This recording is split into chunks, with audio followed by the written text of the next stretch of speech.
aharisha hitano zo mukasheshe umuyembezi w'ihanga yabasa ku Kiruhura High School ahari kurondera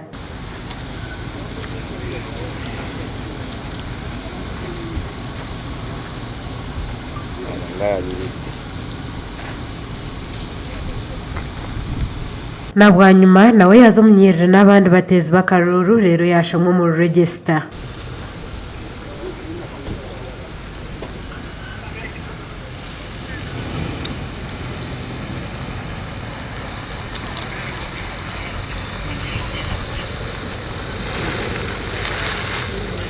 Purezidenti yagumizamo kutera karuru akeye hamwe na kumnyishenjero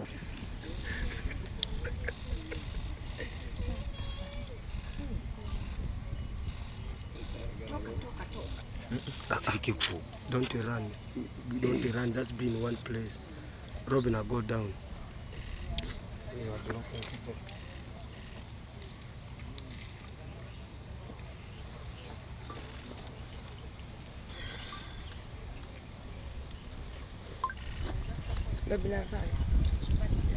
Robin, I go down. Thank you. Kuyaheza kutera karuru yaganiraho n'abanyamakuru aho yabanza kusima abanyayuganda ukurgaye bakejumbira mu kutera karuru hamwe no mu businje. By 5-6 people were up. Now they had a problem of these voter verification machines. They are working because I voted by it, as you saw. Ogu yashobora umuringo go bururu wizire no buterwamo okurwo myaka yitutira mabega. We have been having a problem of accurate elections from that time. UPC was cheating that time. Kawaka Yaka. I was in DP. DP was not so much inactive. It had other problems.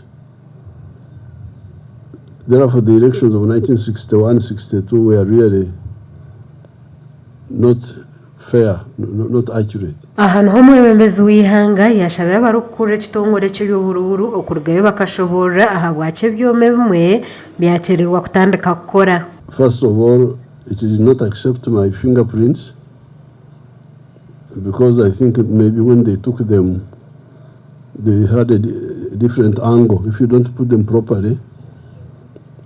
But when they put my face, you saw the machine recognized me. Now, this has been the struggle of NRM since 1960. Umuringo ngo gumwe umuyembezi w'ihanga yajemeje abari mu rubaju rukakanisa government abaguhinduremo muzeho bwo kugumana bamwebera karuru. And it can, but it depends on one thing: vigilance. The agents to really be vigilant. But many times the agents are not vigilant. They are not vigilant. So still, like in the last election, opposition infiltrated 2.7 million votes. Those votes which they say opposition got were not. They never got those votes. They were infiltrated by the opposition. They printed 1 million votes on Nkuruma Road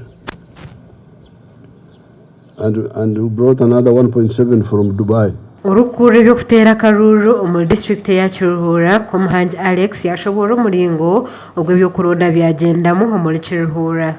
Exercise yo kutera karuru rizoba mu Kiruhura hingambere shaha mukaga yene tamburaje negendo mwisho kandi nitsima okushanga ngo candidate President Yoweri Museveni yabasa okuraba on process ya verification nare bacenture kumukwataho byona yabirabamu kandi yateraje akaruru cye yahenderaje arutarho nsonga yona. Bamwe abantu abakiruhura bari kuterera har polling station emwe na n'umuyembezi w'ihanga nabo bine bintu hebashobora. Twari umusuko kubanza kusimara hanga akarura hakagendaje n'umucwe kubona bururu n'ubuterwa.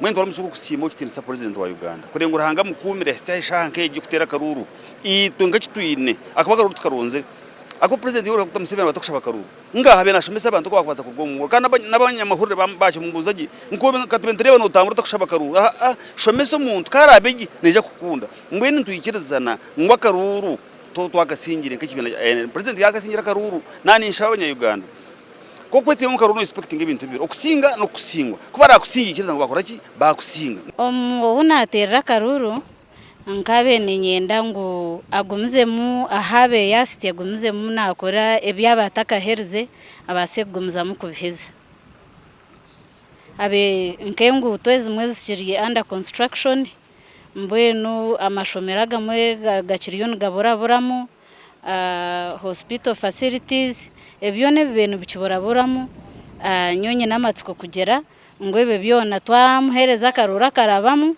byona nubiza kuterera. Yes, Oria tayari we Steven yenda kugambira ngo turiya hari Karo High School neshanga omuri insurance kandi niyo polling station President Museveni yabasa kuba natera karuru nyenda kugambira ngo karuru kabasa kuba kagendaje aha polling station age waza kureba tana periaha abantu bateraje karuru voter verification machines zabanza kwecanga konka zahiza zaterera so akaruru kano kagendaje so Oria tayari we Steven yenda kugambira ngo buri kimwe tuzakuba ntikwereza iwe cyo rakore otakarga ha TV yawe Nyamurungi tayari we Steven Adolf Ayoleka na Ronald Gabirano aho muri Rwakitura.